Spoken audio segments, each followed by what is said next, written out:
Good morning everyone. मैं मंजू स्वागत करती हूँ आपके अपने यूट्यूब चैनल पे, जिसमें हम सीईटी से संबंधित डेली 2 प्रश्न पत्र की सीरीज करने जा रहे हैं, जिसमें हम पिछले 3 वर्षों के जो प्रीवियस ईयर क्वेश्चन पेपर हैं, चाहे वो सीईटी के, ग्रुप डी के, हरियाणा पुलिस के, पटवारी, कलरक, जितने भी एचएससी में आए हुए प्रीवियस ईयर क्वेश्चन पेपर हैं, उन सब का सोल्यूशन हम करेंगे।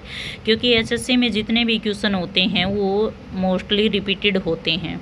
तो मैं आप लोगों को श्योरिटी देती हूँ कि आगामी सीईटी में जितने भी क्वेश्चन आएंगे, मैं आप लोगों को 20 से 25 जो सेट कराऊँगी प्रश्न पत्र के, उन्हीं में से 15 या 20% जितने हैं वो रिपीटेड आप लोगों के आ जाएंगे, जिससे आप लोगों का, अगर आप लोगों का 40 स्कोर हो रहा है तो आपके 60, 65 या 70 तक आप लोग अच्छा स्कोर कर सकते हैं। तो डेली मेरे से जुड़ने के लिए वीडियो को लाइक, शेयर एंड सब्सक्राइब कीजिए। तो आज हम करने जा रहे हैं हरियाणा पुलिस कांस्टेबल परीक्षा 25/8/2024 का प्रश्न पत्र, जो मॉर्निंग शिफ्ट में आया हुआ है, उसका सोल्यूशन आज हम करेंगे। तो आइए क्लास को स्टार्ट करते हैं। तो पहला जो हमारा प्रश्न है वो हमारा रहेगा,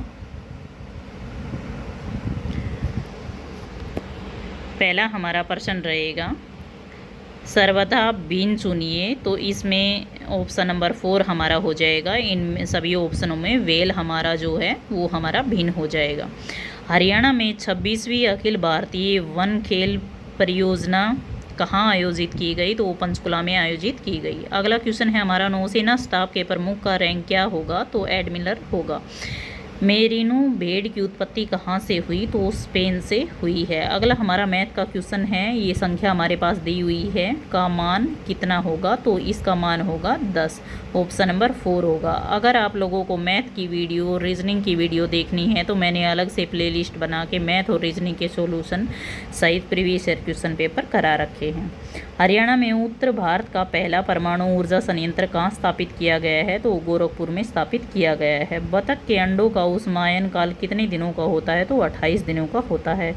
5 लड़कों के समूह में वसंत मनोहर से लंबा है परंतु राजू जितना लंबा नहीं है। जयंत दत्ता से लंबा है परंतु मनोहर से छोटा है। समूह में सबसे छोटा कौन है? तो इसका आंसर हमारा ऑप्शन नंबर 2 आ जाएगा, दत्ता हमारा करेक्ट हो जाएगा। ये हमारा मैथ का क्वेश्चन है, तो इसमें ऑप्शन नंबर 3 है वो सही हो जाएगा। 36x इसका आंसर हो जाएगा। प्रोसेसिंग में फंक्शन का प्रयोग करने का मुख्य लाभ क्या होता है? तो कोड की पुनर्प्रयोज्यता बढ़ाता है। यह एक परियोजना को 15 महिलाएं या 10 पुरुष 55 दिनों में पूरा कर सकते हैं। उसी परियोजना को पूरा करने के लिए 5 महिलाओं एवं 4 पुरुषों को कितने दिन लगेंगे? तो इनको लगेंगे 75 दिन।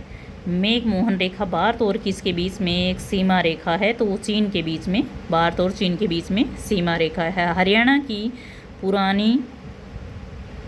सबसे पुरानी नदी कौन सी है? तो ये नहीं आएगी, यहाँ नदी आएगी, ये करेक्शन है। तो हमारी हो जाएगी ऑप्शन नंबर 4, पश्चिमी यमुना नहर। किस मिट्टी का पीएच 7.0 से कम होता है? तो किस मिट्टी का हमारा होता है? तो अम्लीय मिट्टी का आंसर हमारा करेक्ट हो जाएगा। महाद्वीपीय पठार के किस दक्षिणी बिंदु पर पश्चिमी घाट एवं पूर्वी घाट मिलते हैं? तो इसमें आ जाएगा नीलगिरी की पहाड़ियाँ। अगला हमारा क्वेश्चन हो जाएगा, IoT का मतलब क्या होता है? तो इंटरनेशनल ऑफ थिंग्स होता है। नेक्स्ट टेस्ट लूप क्या होता है? तो दूसरे लूप के अंदर एक लूप का होना ही इसका मतलब होता है। सर्वदा भिन्न चुनिए। तो इसमें बुध, बृहस्पति, शुक्र इसमें अलग हो जाएगा, चंद्रमा इसमें अलग हो जाएगा। हरियाणा में मोतीलाल नेहरू रिपोर्ट स्कूल कहाँ स्थित है? तो ये राय सोनीपत में स्थित है। अगला क्वेश्चन हमारा हो जाएगा, निम्नलिखित में से किस शहर ने कृत्रिम बुद्धिमत्ता पर वैश्विक साझेदारी GPAI शिखर सम्मेलन 2024 की मेज़बानी की? तो नई दिल्ली में। रेड डाटा बुक में किसका रिकॉर्ड होता है? तो इसमें लुप्तप्राय प्रजातियों का जो रिकॉर्ड होता है। भारत में कितने राष्ट्रीय उद्यान हैं? तो 106 राष्ट्रीय उद्यान हैं। एक विद्युत बल्ब को 220V के जनरेटर से जोड़ा जाता है। इसका करेक्ट आंसर हो जाएगा ऑप्शन नंबर 2, 110W। भारत के निम्नलिखित में से किस शहर को विश्व शिल्प परिषद WCC द्वारा अधिक रूप से विश्व शिल्प शहर के रूप में मान्यता दी जाती है? तो वो श्रीनगर को दी जाती है। यदि किसी निश्चित धनराशि पर 2 वर्षों का साधारण ब्याज उस धनराशि का 5वां भाग है तो साधारण ब्याज की वार्षिक दर क्या होगी?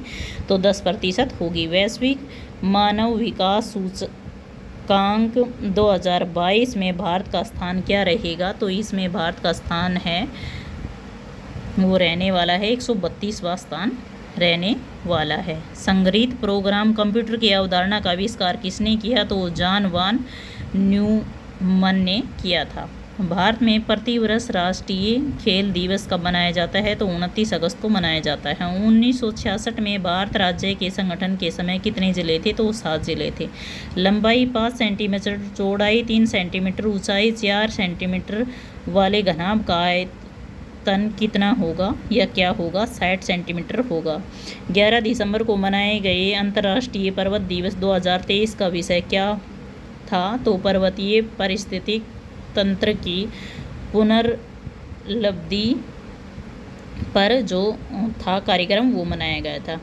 यदि इतने का मान ये है तो इसका करेक्ट आंसर हो जाएगा ऑप्शन नंबर 3।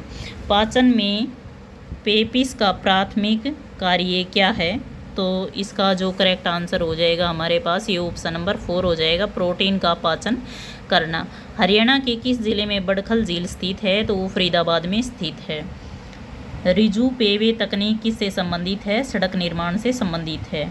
पाइथन में ब्रेक स्टेटमेंट का उद्देश्य क्या है? तो एक लूप को समाप्त करना। अंकों का सही समायोजन चुनिए ताकि तदनुसार अक्षरों में एक सार्थक शब्द बन सके। तो इसका ऑप्शन है वो ऑप्शन नंबर 3 हमारा करेक्ट हो जाएगा। संघाई सहयोग संगठन शिखर सम्मेलन 2024 को कहाँ आयोजित किया गया? तो वो पाकिस्तान में आयोजित किया गया। वनस्पति पदार्थ का खाद में अपघटन अभिक्रिया का एक उदाहरण है तो वो ऊष्मा सेपी है।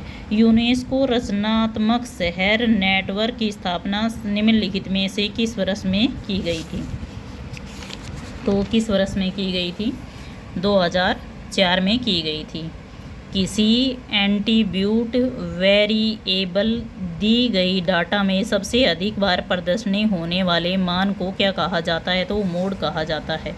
यमुना नदी हरियाणा में किस जिले से संबंधित है? तो यमुनानगर से संबंधित है। पाइथन में कमेंट शुरू करने के लिए किस प्रतीक का प्रयोग किया जाता है? तो ऑप्शन नंबर 3 हमारा करेक्ट हो जाएगा। श्रृंखला में विलुप्त संख्या के लिए सही विकल्प का चयन कीजिए। तो इसमें हम करेक्ट करके देखेंगे तो 164 हमारा जो ऑप्शन नंबर 1 है वो हमारा करेक्ट हो जाएगा। किस प्रकार का आउटपुट डिवाइजर डिजिटल जानकारी को फिक्सेबल हाई कॉपी के रूप में परिवर्तित करता है? तो ये प्रिंटर हो जाएगा। क्षेत्रफल की दृष्टि से हरियाणा का सबसे छोटा जिला कौन सा है? तो वो पंचकुला है। भारत के संघीय न्यायालय ने कब से कार्य करना शुरू किया? तो 1 अक्टूबर 1937 से कार्य करना शुरू किया। तो ये हमारा हो जाएगा। वर्तमान में हरियाणा राज्य का कुल क्षेत्रफल कितना है? तो 44,212 वर्ग किलोमीटर है। ये क्वेश्चन कई पेपरों में रिपीटेड हो चुका है।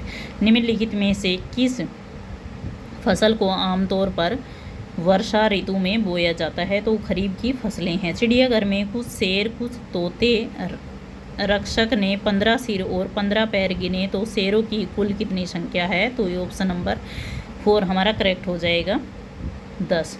तो मॉर्निंग शिफ्ट में आज मॉर्निंग में हम 50 क्वेश्चन ही करेंगे और इवनिंग में मैं आप लोगों को इसी पेपर के 50% हैं वो आप लोगों को कराने वाली हूँ।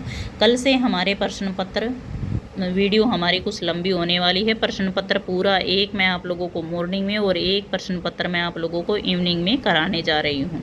आप लोग मेरे साथ बने रहिए। आप लोगों का CET में मैं श्योरिटी से कह सकती हूँ कि आप लोगों का अच्छा स्कोर होगा। अगर आप लोगों को मेरी वीडियो पसंद आती है तो वीडियो को लाइक शेयर एंड सब्सक्राइब कीजिए। Bye and take care.